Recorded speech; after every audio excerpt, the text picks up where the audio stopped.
You are listening to the Artwonk Podcast, a show where we take a deep dive into what it takes to be successful in marketing if you are a visual artist or craftsperson. We will explore how the art world works as well as how to better achieve your professional goals. I am Neville Parker, your host and resident Artwonk. So settle in and join me as we get today's show underway.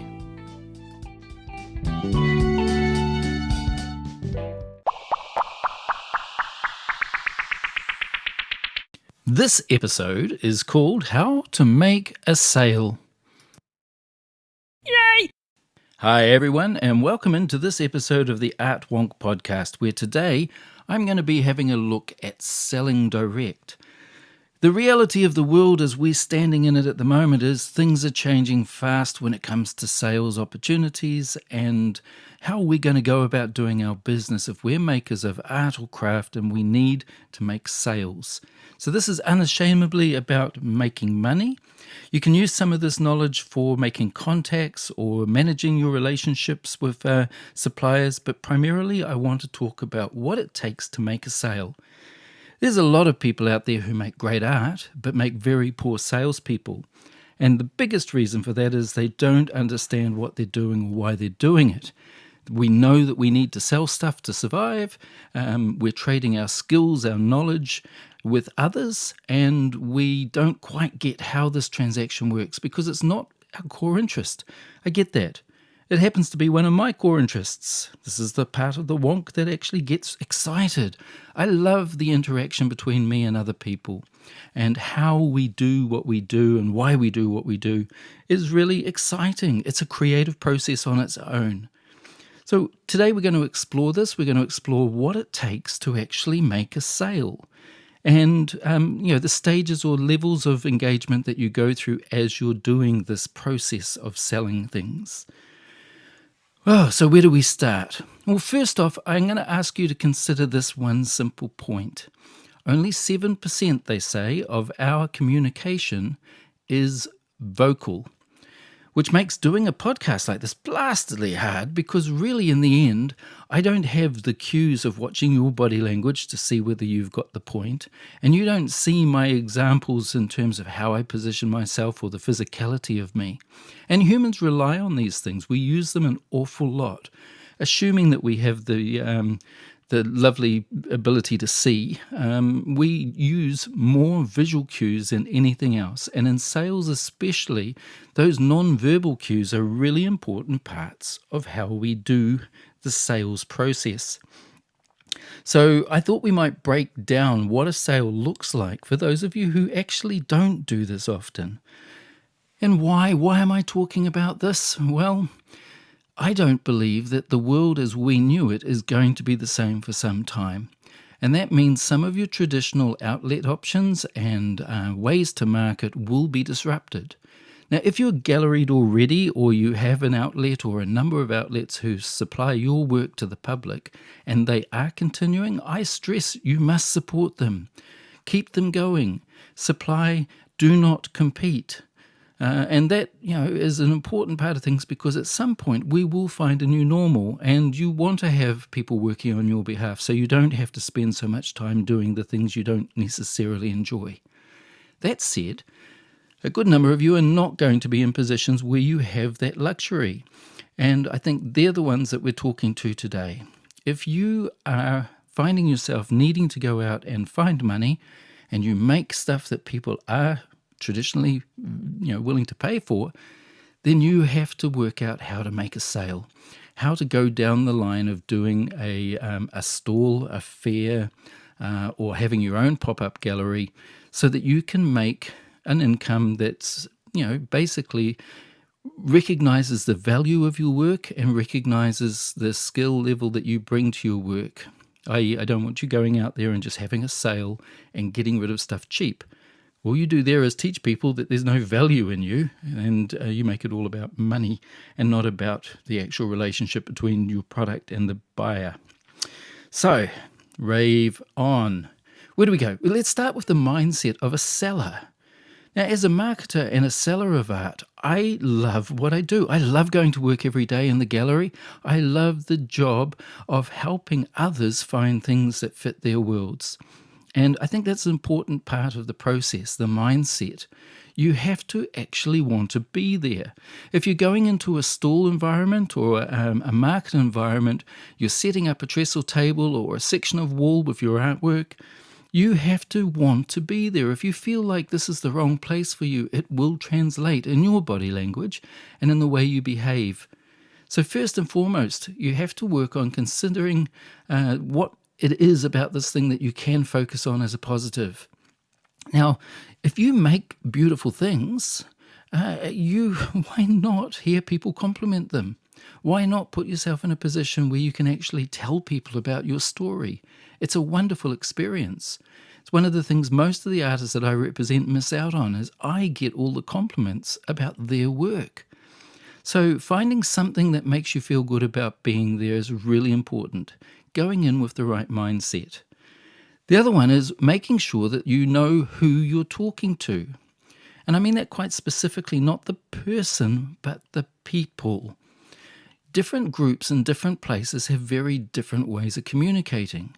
City people stand closer, talk faster, talk louder because they're used to background noise. Country people stand further apart. They speak generally a little bit quieter and more measured because they're not as pressured for time often. So, if you're moving from your normal environment to another environment to make your sales opportunity happen, think about where you're going to be and the people you're going to be talking to. Make sure you're prepared. If you need wrapping or bags or packaging type things, make sure you've got them with you. Make sure you have a float so you can give change or a way of taking their credit card or whatever payment options you're engaged in collecting. Make sure that you've got good clothes on that are suitable for the job. Oh, great shoes. Important to have good, comfortable shoes. Keep drink nearby so you can stay hydrated. All of the housekeeping things that are about looking after yourself apply in a sales environment. So we've decided that we're going to go and do a market because the opportunity's there and people now seem more happy to congregate in an outdoor space. We've got a gazebo, we've got a trestle table, we've got a tablecloth on that table, and we've got our wares spread out for people to see. It's new to us because this isn't the way we normally do things, but we're giving it a go because we need the money. What next? Well, first and foremost, you have to work through the phase of making a sale. And they consist of welcoming, then qualifying or quantifying, and then closing. They're the 3 stages, and that's all we're going to focus on, keeping it nice and simple. There's a lot of literature and YouTube videos and things all about great sales techniques that rely on you being somehow a super psychologist who can read body language and understand people. And for high-powered positions where you're doing a lot of negotiating, these things can help. But the reality is, if you just focus on being there, being present, being joyful, and by that I mean really loving the fact that this is your stuff and you're getting to share it, you're going to have success. So, first off, the mindset of welcome. How do you welcome people in your mindset? You can say hi, g'day, watcha, kia ora, all sorts of different greetings. That's the words, but the way you're meant to be thinking actually makes a difference. You notice somebody walking up to your stall. Look at what they're carrying. Look at the way they're carrying themselves and watch what they do before you jump on them and say, hi, how can I help you today? Because invariably in that environment, you're going to push people away pretty much straight away. If you're looking at them and you're actually mindful of them, you'll notice some simple things that can help you out. If they reach out and touch something, you know that they're actually interested in that. They're not going to touch it otherwise. So that in itself gives you a guide. If they're carrying bags, they're in shopping mode. If they're sort of looking like they don't really see your work, they're glancing around, there's a good chance they're looking for something instead of at your stuff. So first, that welcome phase comes down to reacting to and responding to the person in front of you. And the best way to do that is to either mimic their status or their attitude, or to respond to it. So mimicking is where you might reach out and touch something as well while they're touching things, and then say to them, gosh, that one looks pretty, doesn't it? And you're just drawing a straight comment about the work that they're touching. And that's a great way to do things. You're touching them so they know that it's okay, and you've now made a comment. It's not any kind of come on in, spend your money thing. It's just building rapport. If people are standing back and looking and you've got something behind you, you can say to them, do you want me to bring that a bit closer for you? You're just recognizing and acknowledging what they're doing. Your welcome will be very different for different people and depending on what it is you're selling. But it's not about just saying, hi, lovely weather we're having to everyone who comes along, because people hear you say that to the last dude and they realize you're just going through the motions. So first off, keep your mind set on recognizing the people in front of you and recognizing that they are individuals and acknowledging something individual about them. God, that top looks good on you. That's a neat color. Did you buy that here? Are you local? Something that draws them into a conversation is a great way to start. Don't be too personal and too nosy, but you can get away with quite a bit in this phase of the welcome because you're generally interested. If you're faking it, don't do it. Once you've made rapport with somebody, you've got an acknowledgement, and sometimes you're going to get the acknowledgement of just looking. That's a knee-jerk. It's not personal. They're actually giving you that a bit like if you bang them on the elbow and they twitch their arm. It's not a thought process that they went through. Let them have that space. Just go, hey, not a problem. We love it when you look at our stuff. Can't buy it if you haven't seen it, or whatever your reply is. But give them that little bit of extra space. Then you need to start qualifying. If they're looking at mugs or they're looking at jewelry, is this for you or are you looking for a gift? Great way of finding out what they're doing. It's also asking them to confirm that they are looking for something specific. Have you got a spot on the wall at home for that?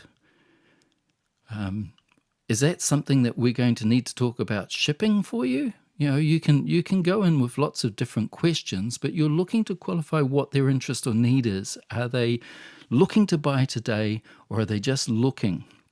Both ways you can make a sale, but sometimes you're going to make a sale on another day. So you need to give them the permission to know that you're going to be here next time if you're going to be.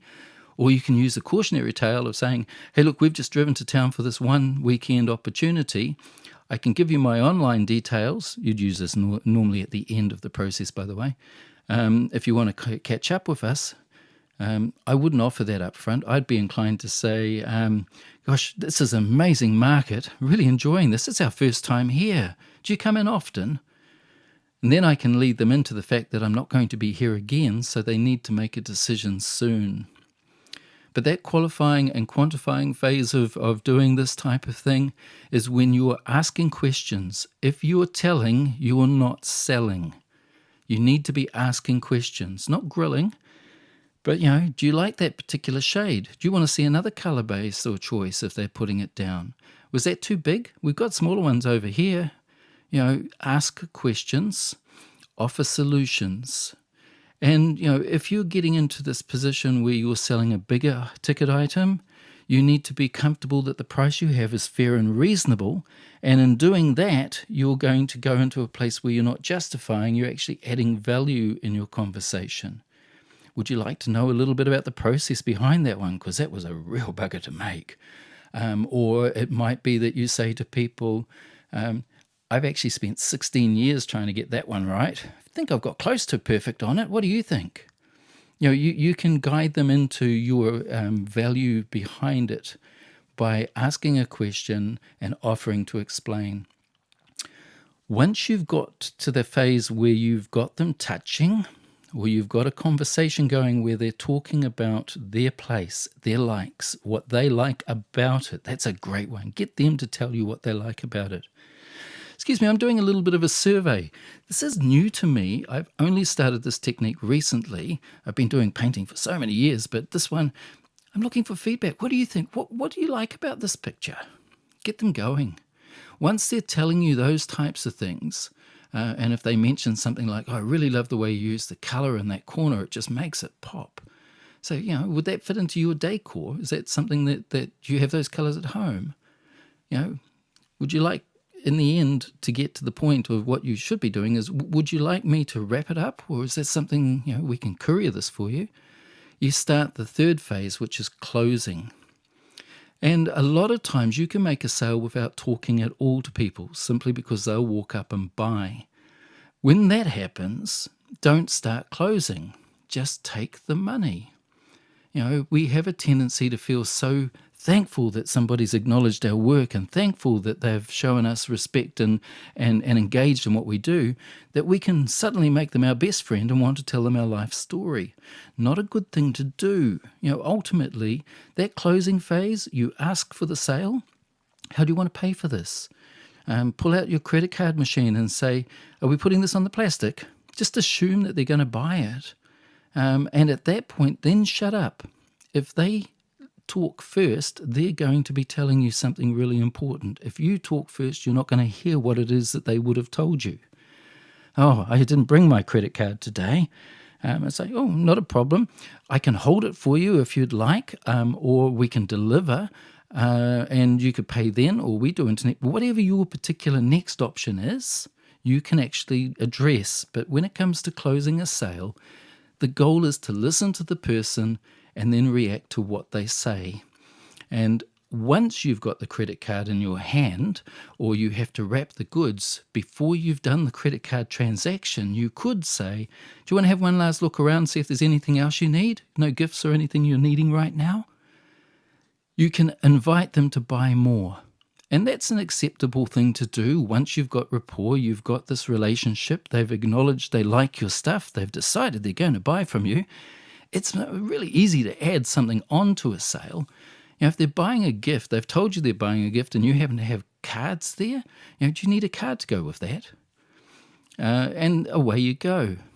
Now, when it comes to pricing and closing sales, as far as people asking for discounts, which you will get at markets or stalls, that's part of their culture or their expectation of the experience. Don't take offense. My standard line is, I'd love to offer you something off it, but we need to make sales at the moment, so we've priced it at our best price. I hope you understand. And, generally people will go, oh, yeah, no, fair enough, and you're away. If they push, I have small things that I keep on hand to close sales, only big sales, where I will say to them, look, I'd love to give you something off, but I can't. But since I want you to see how much I appreciate your business, how about I throw in one of these? If it's something with a $35 price point on it, then it obviously costs less than $35. It's perceived value. They're seeing the $35 worth of goods I'm giving them.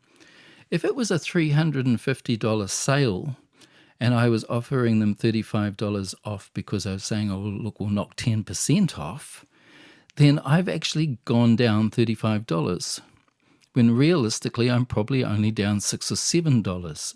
So it's worth doing value added. It teaches them two things. One, you back your pricing because it is fair and reasonable pricing.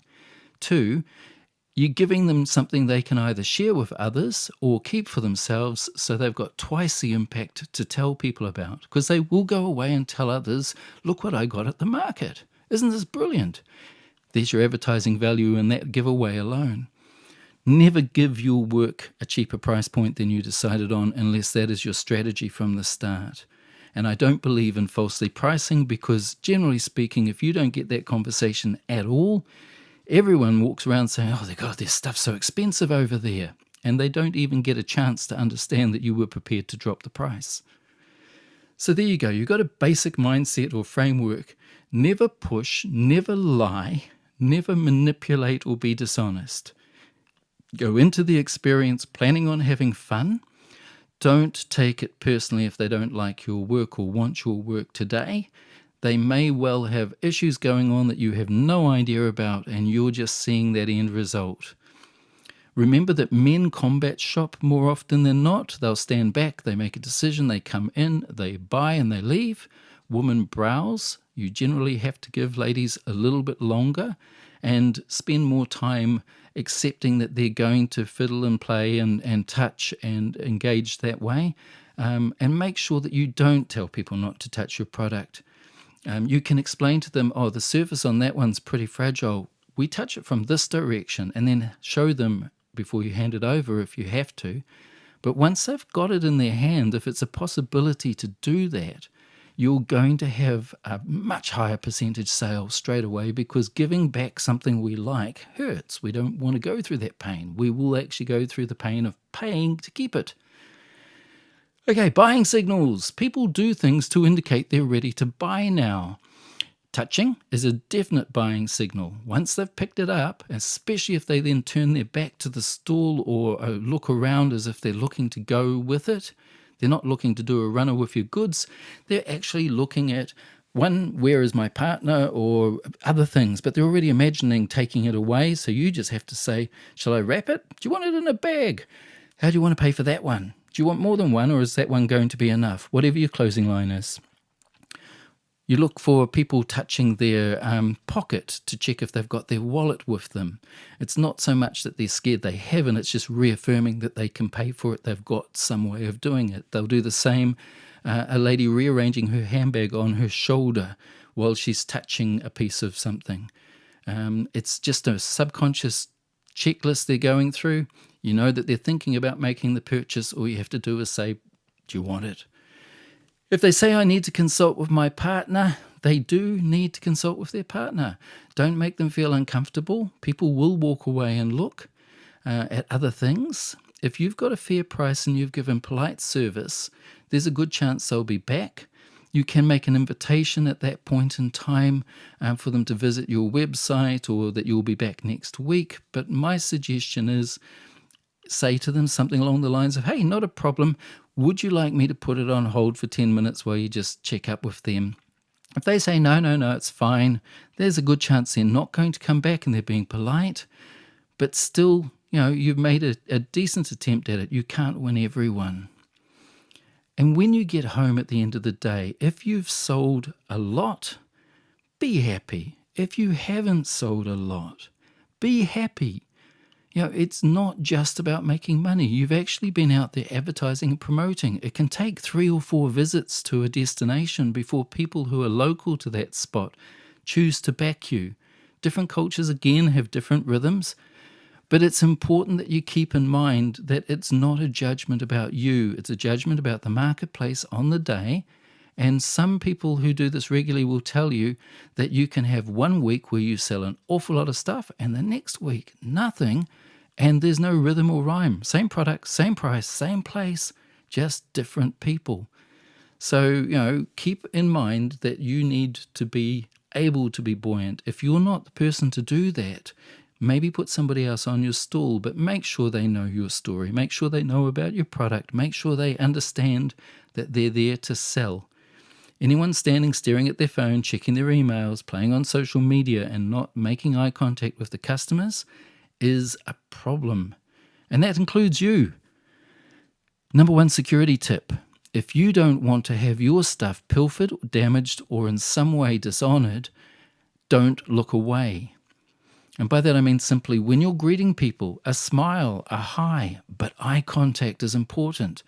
Bad people don't want to be remembered, and if they think you've seen them, if you've made eye contact with them and acknowledged them, they're going to go, I'm going to be remembered here. They're going to be able to point me out in a lineup or whatever. They move on. Okay, you have less pilferage, less problems with people disrespecting or being rough around your stuff if they know that they've been seen. I'm not saying that people at markets behave like that often, but you are more likely to get that in an open space than you are in an environment like a gallery or a closed space. So this has been specifically about what it takes to make a sale in a stall or a street market type environment. I'm hoping that you will have other options unless that's the one you like. I actually really enjoy the energy of a marketplace. I like the way it works. I don't see it as the best place for everything to sell, but for a lot of things it can be a suitable way of getting to market. If you're going to do it and you have outlets, try and do it in an area away from your existing chain so that you're not competing with yourself. Couple of facts to keep in mind when choosing how to put your display together. Number 1, more is not better. They did an experiment not so long back in a supermarket. It was done by a marketing group from a university where they placed an enormous number of jams, 24, 25 different brands of jam in a section of shelving in the supermarket. And then they surveyed the people who went down that aisle, and they found that everyone admitted that they'd seen the jams, or most people had, and they looked at how many made the purchase. Then they took away a whole pile of those jams. They brought it only down to 4 or 5 brands. And then they did the same thing, and they found more people bought jam when there was less of it on the shelf. Why is that? Primarily it was because the people who were shopping for jam and interested in jam were overwhelmed by choice when there were so many, and decided that there was no urgency or need to buy because there was so much there that they could get it at any time, and they were feeling overwhelmed, so they didn't shop. But when there was a limited range, but a sufficient choice, they bought. So don't feel like you have to put everything out at once. Yes, the person who might have been the perfect fit for that bowl or that particular size painting might not see it first off. But if you've got a conversation going and you identify they're looking for something a bit smaller than that one, you can say, oh, hang on, I've got one here. And you can pull it out of your store area. So don't put out everything at once. The other thing that's worth thinking about when it comes to your merchandising or your display, clear pricing, and that can be on the bottom of everything. If you're a potter or a jeweler, it can be on a tag for each one. But make sure you tell everyone, the prices are on the bottom, so feel free to pick them up. You're engaging then in giving them a guidance as to how to identify to you which ones they're interested in. If they look at the price, put it down quickly, and seem to glance away from everything instead of to the other ones, then you know that they think that price was too high. You can use that knowledge, especially if you see that repeatedly. If they look at the price, put it down, and then look to another one, you know that they're now shopping for something. And you can start identifying by the next one they pick up, whether they went smaller, bigger, or whatever, where your pricing structure sits with them. So there's all sorts of buying signals that are there. You will in time get better at picking them up. And if this is going to be your way to market, it's worth taking time out to start thinking about how you behave when you shop and how people around you are behaving. I love shopping. I don't buy much. I'm a useless shopper, but I love shopping because I go into stores and then I watch the way people behave. I'm fascinated with flow dynamics and how it all works. I'm a wonk. I mean, it's obvious. But that's the thing. That detail tells you an awful lot about people. So, when you're putting things together in a display of a stall, bear in mind that you have to make it so that you can get enough customers to counter to serve. Don't put barriers in the way if you can avoid it.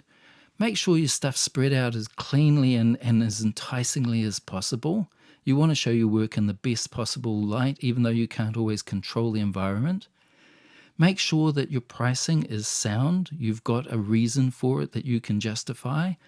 Don't get into arguments about how long it took. In fact, those types of questions are dangerous places to go.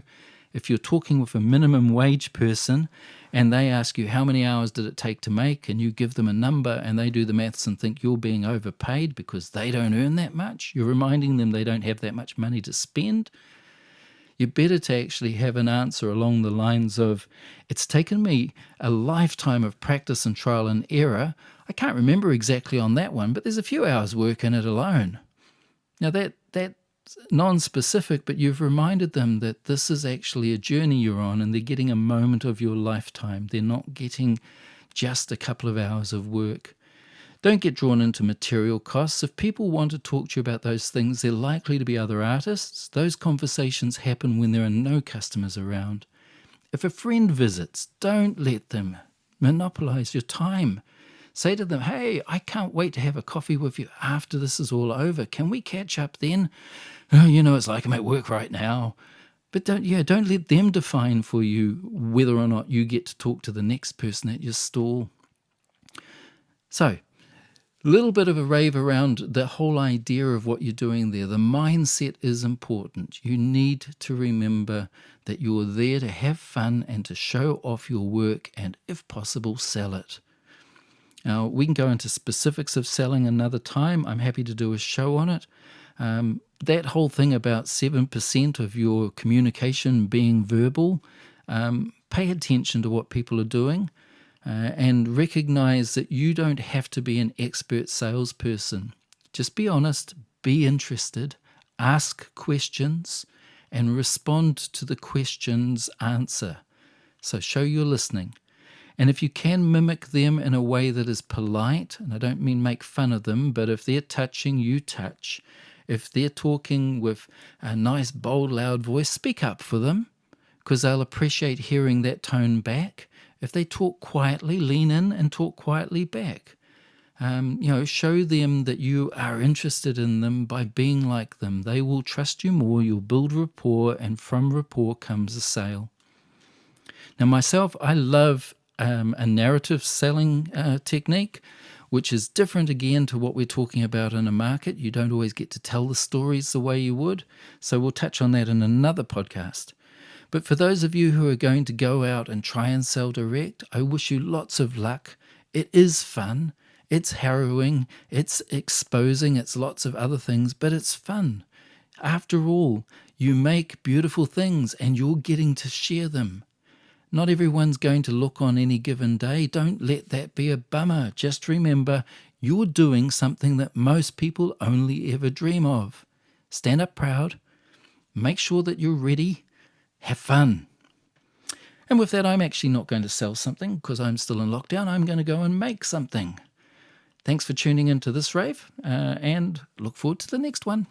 Take care.